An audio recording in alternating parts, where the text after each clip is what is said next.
Hello guys. Good evening. Ayan. Katatapos lang ng trabaho ko sa bahay. Ito palang mga kasama Balik ko. pa ng video. Siya si Genevieve. Bisayag dako. Bisaya tang dako. Ito pala si Yes. at ay shoutout taga Pinukawan.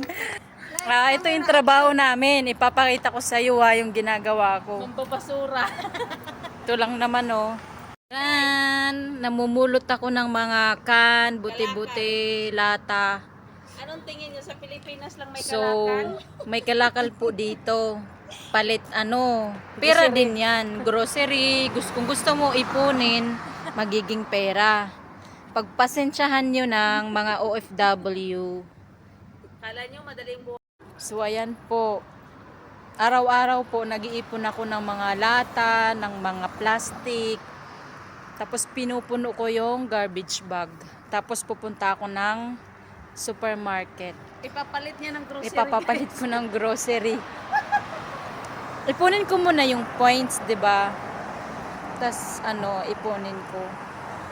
Palit grocery. Ganun po kahirap maging OFW. Basurira.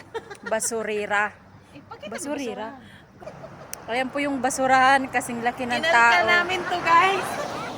Ay, oo, sinabi Kinalika pa. namin, guys. Ganyan, Kinalika namin. Naghanap kami Grabe. ng basura. Grabe Ganyan yung po ang buhay dito. Wala nang laman kasi Mayroon, naubos sa ilalim. namin eh. Baka meron pang plastic. Meron. Akyatin ko. Sige, Ano, sige guys? nga. Akyatin ko, guys. Paano yan? Baka madumihan ka. Okay lang yan. Tawanan kayo. Ay, tatawanan ka. Asawa So, yung sister. ang hirap. Ang hirap ng buhay Alay po. mo, Ang hirap guys. po ng buhay dito. Sa ganitong sa ganyang ganda niya, guys, nababasura. Kailangan po kasing mag-makeup. Syempre naman. Mamita pa basura. Alam mo ba, guys, pinagagastusan niya yung make-up niya, tapos mapapasura lang. Ganun kasi. Kailangan maganda ka. Kahit nagbabasura ka lang.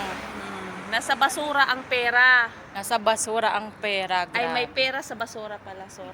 Ano ba talaga? May pera May pira sa sa basura. Pira!